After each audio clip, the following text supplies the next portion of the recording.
রান্নাঘরে নমস্কার। পটলের দোরমা নিয়ে এসেছি আমি। দেখো আমি কিভাবে বানাচ্ছি।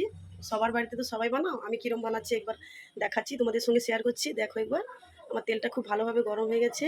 আমি পটলগুলো ভেজে নিচ্ছি। পটলগুলো এইভাবে কেটেছি, এইভাবে সব কেটেছি। দেখো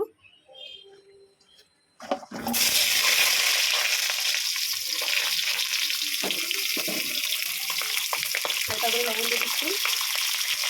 আগে থেকে লবণটা মাখিয়ে রাখিনি, না হলে নরম হয়ে যাবে, সেই কারণে আমি লবণটা দেবো না, দিচ্ছি না। হলুদ আর লবণ। পটলটা ভেজে নিচ্ছি।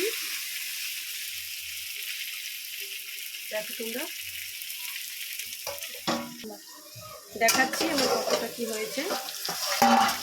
দেখো কত সুন্দর লাল লাল হয়ে গেছে। আমি বেশি লাল করবো না, এটা আমি নামিয়ে নিচ্ছি। ওই তেলে আমি পটল ভাজার তেলে দিয়ে দিচ্ছি জিরে, গোটা জিরা দিয়ে দিচ্ছি, কাঁচা লঙ্কা, তেল দিয়ে দিচ্ছি, নারকেল গুঁড়া।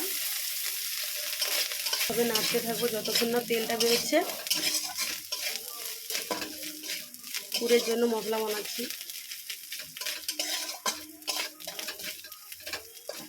দেখো আদা বাটা দিয়ে, আদা কুচানো দিয়ে দিচ্ছি,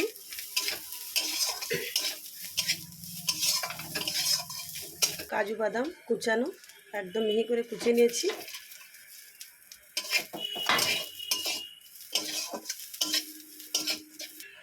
দেখো আমি ছানাটা কাটিয়ে আগে রেখেছিলাম, দুধ কাটিয়ে ছানা বানিয়ে রেখেছিলাম, আমি ছানাটা দিয়ে দিচ্ছি।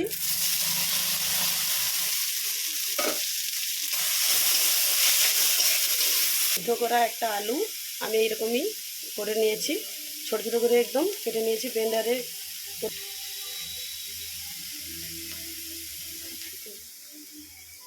আলু না, सपना है कि सपने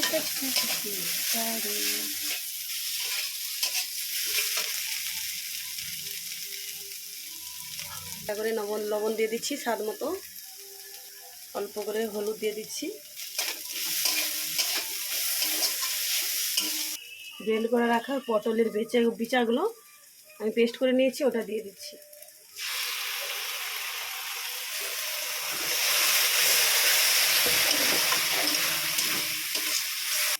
ভালো করে কষিয়ে নিচ্ছি। দেখো কতটা জল শুকিয়ে গেছে, আরও জলটা শুকাতে হবে। দেখো প্রায় আমার পুরটা রেডি হয়ে এসছে, আর 1 মিনিটের মতন কষে নেব। দেখো কত সুন্দর শুকিয়ে গেছে পুরটা। দেখো আমার রেডি, কত সুন্দর হয়েছে। আমি নামিয়ে নিচ্ছি, গ্যাস অফ। দেখো বন্ধুরা কত সুন্দর পুরটা হয়েছে। একটু ঠান্ডা হতে দিই, তারপরে পটলের ভিতরে পুরবো। দেখো পুরগুলো সব ভরা হয়ে গেছে আমার। এইভাবে ঢাকনা দিয়ে এইভাবে খাঁচি নিয়েছি আমি, দেখো যাতে খুলে না যায়। এক এক করে সব আমি এরকমই রেডি করে নিচ্ছি। দেখো সবগুলো আমার রেডি হয়ে গেছে এক এক করে। কড়াইটা বসিয়ে দিয়েছি, কড়াইটা গরম হয়ে গেছে, তেল দিয়ে দিচ্ছি আমি তরকারির জন্য। আমি শুকনো লঙ্কা দিয়ে দিচ্ছি, গোটা জিরে, কাঁচা লঙ্কা, পেঁয়াজ কুচি গ্রেভির জন্য রেডি করে নিচ্ছি। ভালো করে কষিয়ে নেব পেঁয়াজটা। দেখো আমার পেঁয়াজটা হালকা লাল লাল হয়ে যাচ্ছে। আমি এর মধ্যে আদা বাটা দিয়ে দিচ্ছি, আদা বাটা,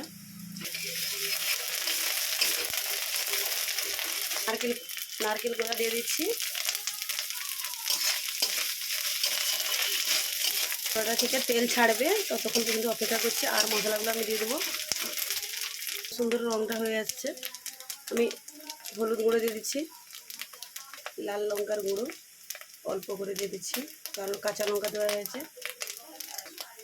ধনে জিরা একসঙ্গে আমার গুঁড়া হয়ে আছে, আমি দিয়ে দিচ্ছি। দেখো বন্ধুরা, এটা কাজু বাদাম চালমগজ একসঙ্গে বেটে রেখেছি, দিয়ে দিচ্ছি।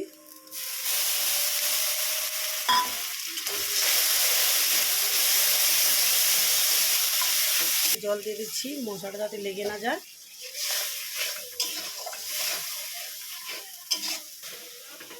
ওকে আমি টক দইটা ফাটিয়ে নিচ্ছি।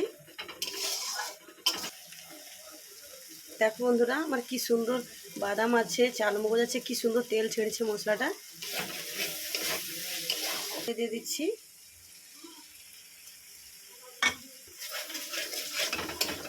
হালকা করে চিনি দিয়ে দিচ্ছি তরকারিটা স্বাদের জন্য।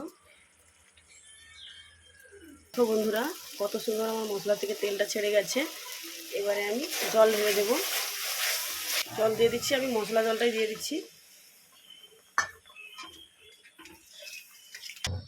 স্বাদ মতন লবণ দিয়ে দিচ্ছি।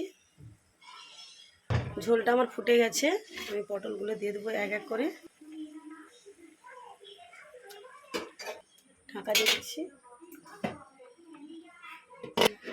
ঢাকনা ফিরে আসছি 2 মিনিট করে, দেখাচ্ছি কতটা কি হয়েছে। এখন আমার গ্রেভিটা অনেকটাই আছে। দেখো কত সুন্দর হয়েছে, একটাও খুলেনি। ফিরে আসছি, দেখাচ্ছি কতটা কি হয়েছে।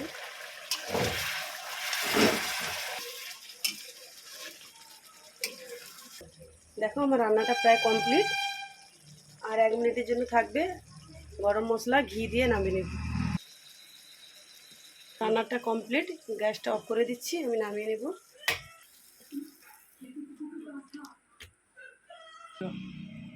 আমার রান্নাটা একদম কমপ্লিট, নামিয়ে নিয়েছি। উপর থেকে হালকা করে একটু ঘি দিয়ে দিচ্ছি। সামান্য গরম মশলাটা আমি বাড়িতে নিজে হাতে বানিয়েছি।